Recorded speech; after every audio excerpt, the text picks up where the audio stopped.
Hello everyone! How's January treating you so far? It's not been very nice to me. It's actually been treating me pretty badly, as you might be able to hear in my voice. I've been quite sick, I guess I still am, and in classic January fashion, I've had to put all of my resolutions, my goals, my great intentions for the year, and for now, I had to put them in a little box in a forgotten drawer because I didn't want to disturb them with my constant sneezing and coughing. I know everyone's sick these days. It's not just me, but it's hard not to feel extra miserable.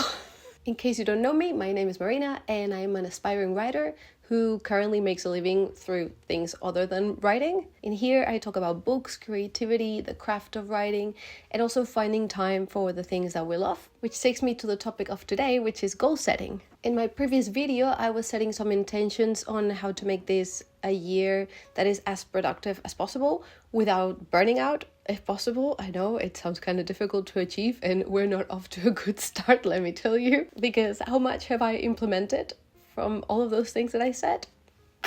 Total of 0 units of implementation. It's actually pretty hard to do these kind of things around this time of the year because first, most of us are really busy with celebrations and festivities, and then it's very common to get sick immediately after. But hey, one of my intentions that I decided on the other day in the other video was to not be too dramatic and not to take it too badly when things don't go according to plan. And this is a great example and a great opportunity for me to try and give that a go. I'm not very good at not being dramatic. That being said, I'm gonna try. The goal of this video about goals is to tell you about the goals that I'm setting for myself this year and see if that helps you in any way or if it motivates you to set your own goals. In my case in particular, the goals that I'm going to talk about today are focused on writing and reading because those are two activities that I really love and that I feel like I don't do enough. And I would like to dedicate more time to both of those things. So that's what I'm going to focus on in this video. But for you, it can be literally anything you want. I tend to talk about creative endeavors, but really it could be anything. It could be sports, it could be cooking, it could be decluttering your house or remodeling it, whatever your heart desires. So if you've been here before, you probably know that I'm a huge fan of giving a bit of context before I start talking about any topic. And by a bit of context, I mean way too much context probably. So just a couple of things that I would like to take into account before talking about the goals themselves is that, one, I'm not what you could call a naturally chill person. I'm very hyperactive, especially inside my brain, not physically as much. Probably my life would be a lot better if I was physically as active as I am in here.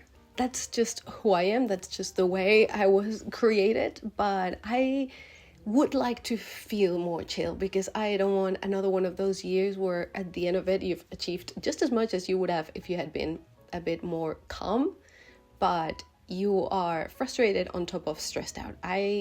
Whatever it is that I achieved this year, I would like to be more chill about it. I have no idea how to do that. I'll figure it out. Come along with me if you would like to.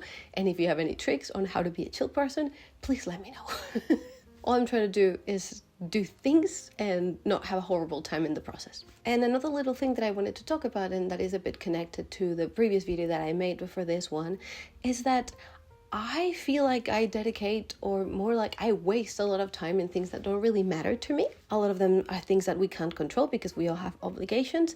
But there's some of them that we choose to do in our free time that we still have some control over. And I would like to look into those things that are making me waste my precious time that I could dedicate to, for example, reading and writing. And I think at the end of the day, most of it goes to my phone.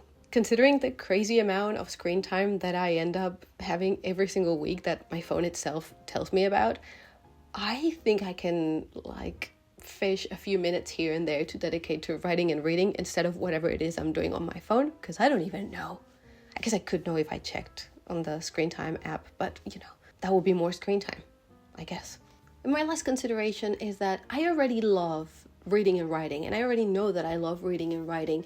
I just feel like I need to fall back in love with both of those things. So even if I'm not always or not ever going to have 3 hours in a row to dedicate to this kind of activity, I just want to reincorporate books into my routine and do my best to make them stay. I've been thinking about it as if they were a guest that you have over at your house. It depends on how you treat guests. They would like to stay and they would like to spend more time with you and they would like to be there longer. Or if you treat them badly, if you rush your conversations with them or the time you're spending with them, if you're not present in the moment with them, they probably want to leave. They probably just don't understand what they're doing there in that moment. And they're probably thinking, I'd rather be somewhere else than stay here with this person that clearly doesn't want me here. So I'm trying to think about reading and writing from that same kind of optic. If I treat it like a chore, if I treat it like something that I feel like I need to be doing, I'm doing it out of guilt, I'm doing it out of external pressure or like toxic internal pressures or the wrong kind of motivation or the wrong kind of goals, all of that. If I am not giving it the love that I know I have for it, I don't think they want to, like they are these sentient beings.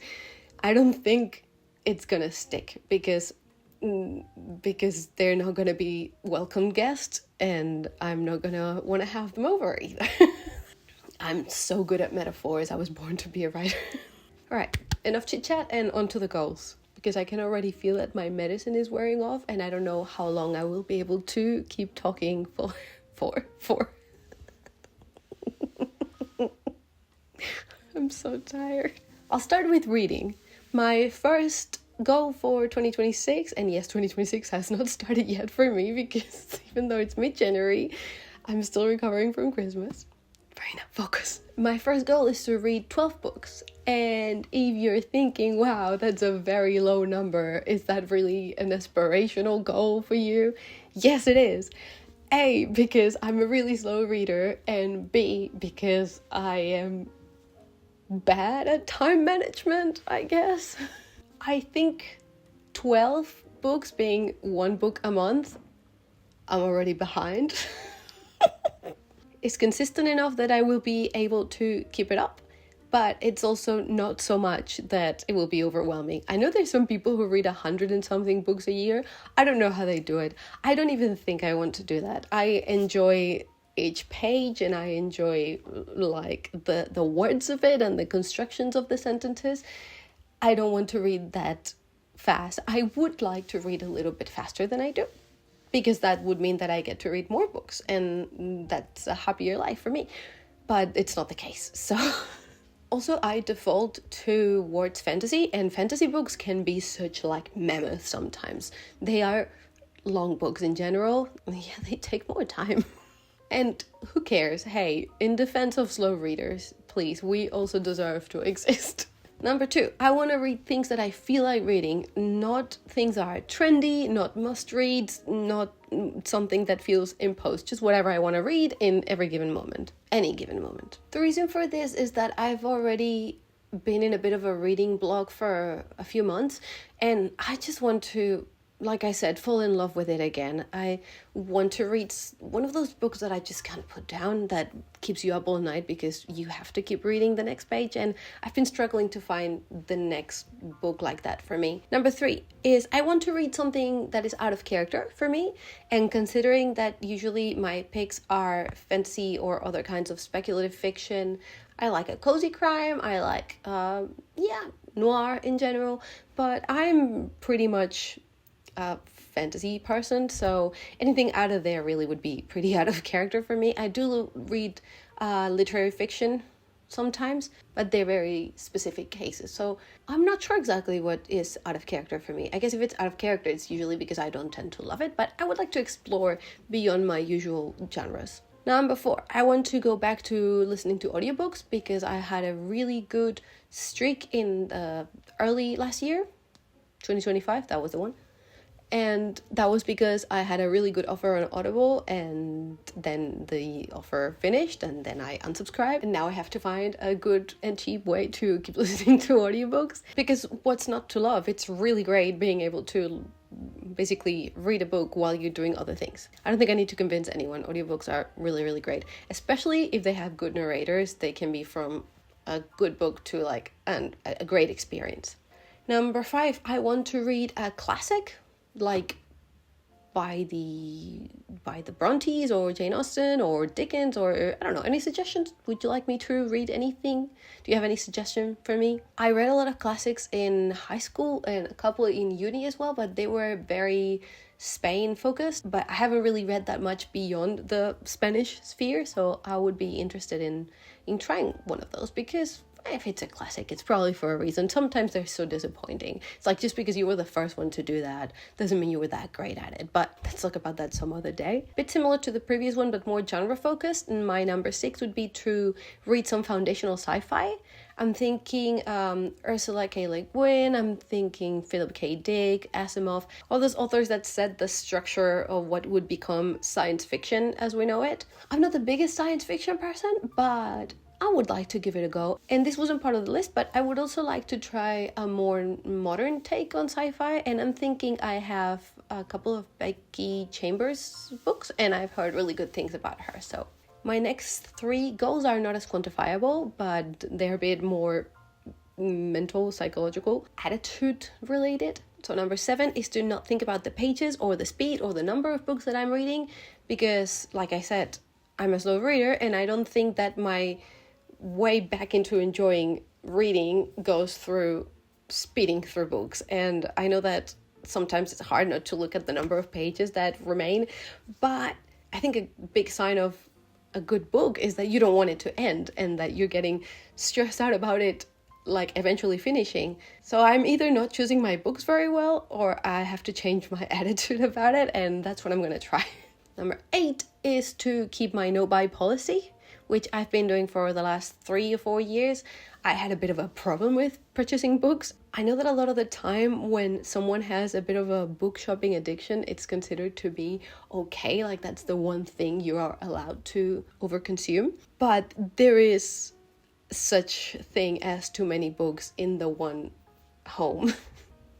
Especially if you're not reading even like 5% of the books that you're buying. And I think I'm being generous. I started trying to be very careful about the books that I buy, and the only exceptions that I make where I can just walk into a bookshop and buy whatever I want, not really, I always end up buying like 1 or 2 maximum, but it would be celebrations like my birthday or Christmas. And another one that's very particular and that is very important for me and people that live in my region is Sant Jordi, which is the 23rd of April, and that's when we celebrate the Day of Books and Roses in my region in Catalonia. And in that day, people gift people books and roses, and I think it's a beautiful tradition. And how am I not going to buy books on that day? It's like it was created for that. It wasn't created for that.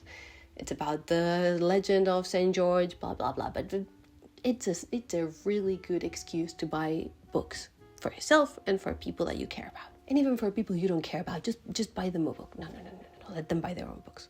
And the last one of my reading goals for this year is to keep going to the library instead of buying too many books like I was mentioning. Also shop my house and shop my parents' house before going for a new book for my new read, because there's just so many books that I already own and they're spread between the 2 houses, and I have not read so many of them that I think I should do that before I buy any other books. Obviously, if there's something that is super highly anticipated that I'm very excited about, it's totally allowed. It's not like, it's not a dictatorship. It's just me trying to be a little bit more conscious of what I spend and the use of my space. Okay, on to the writing goals, which are going to be a bit more tricky because I'm just reading my list and I think I was a bit out of my mind. I clearly wrote this before Christmas and before I got sick, and now it's looking a lot less realistic, but hey, let's have faith. You're good, it's fine. My first goal is to look up as many literary contests as I can and to choose a few of them. Marina, control yourself, we know each other. And that is because last year I did participate in 2 contests, and that helped me realize that my brain does well with deadlines.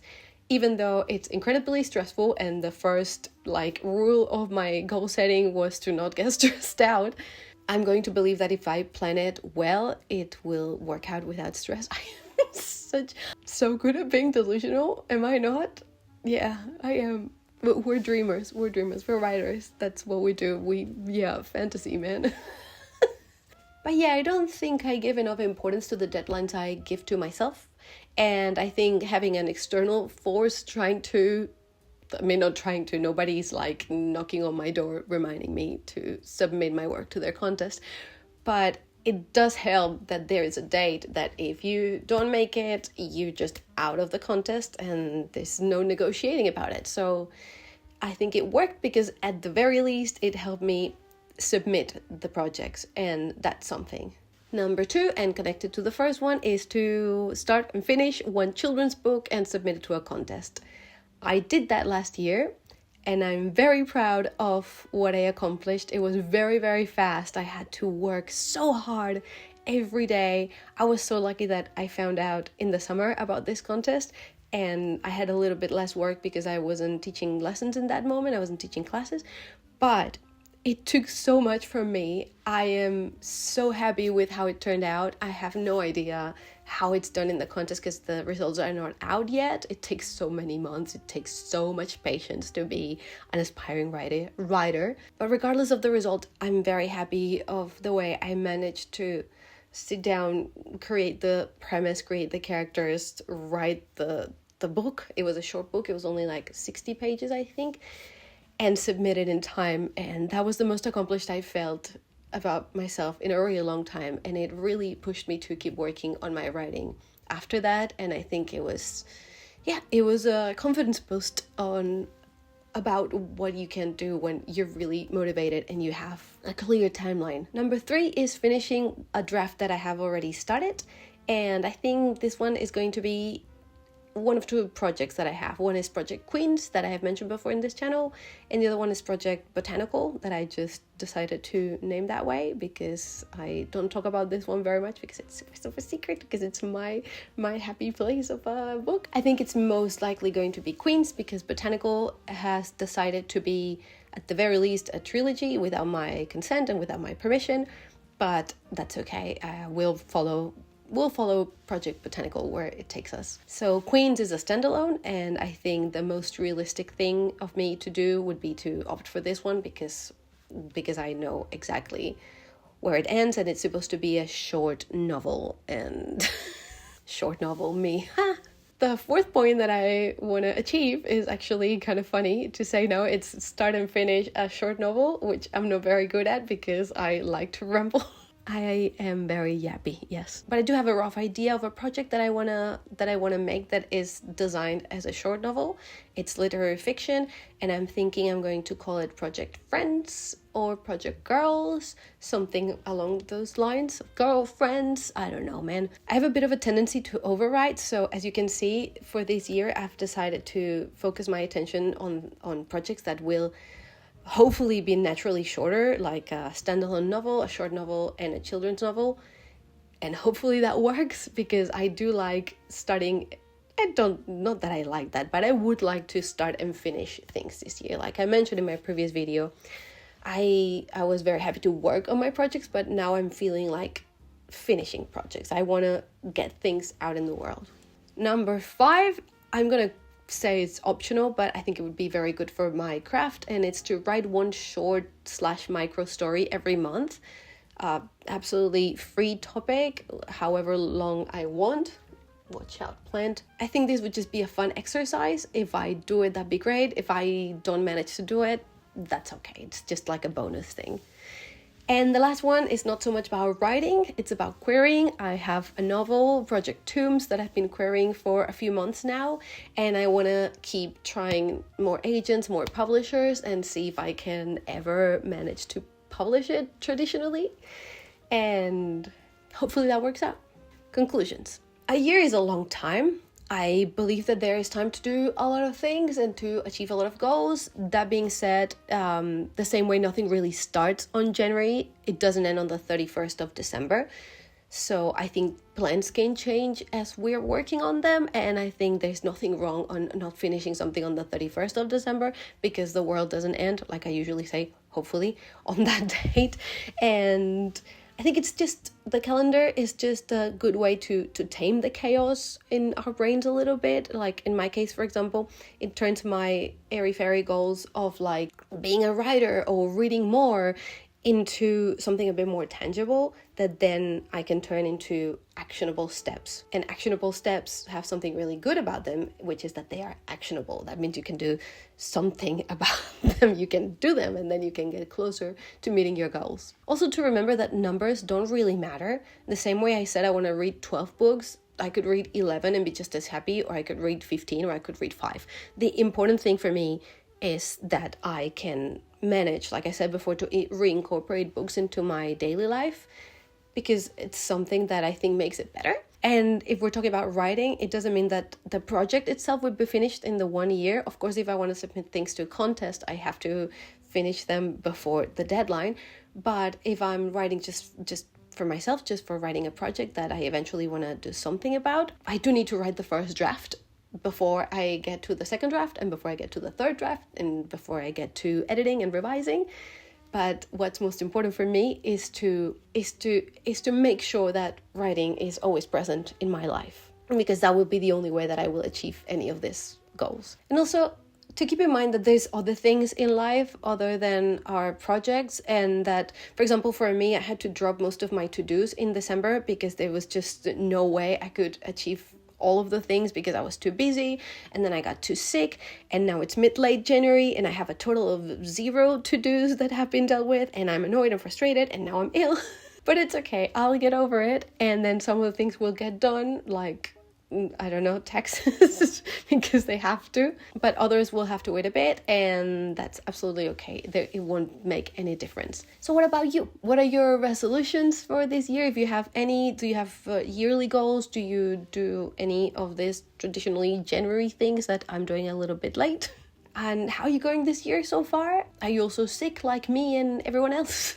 And do you also agree with me that January should not count and the proper productive work should start in February? So yeah, thank you so much for watching, and I'll see you soon.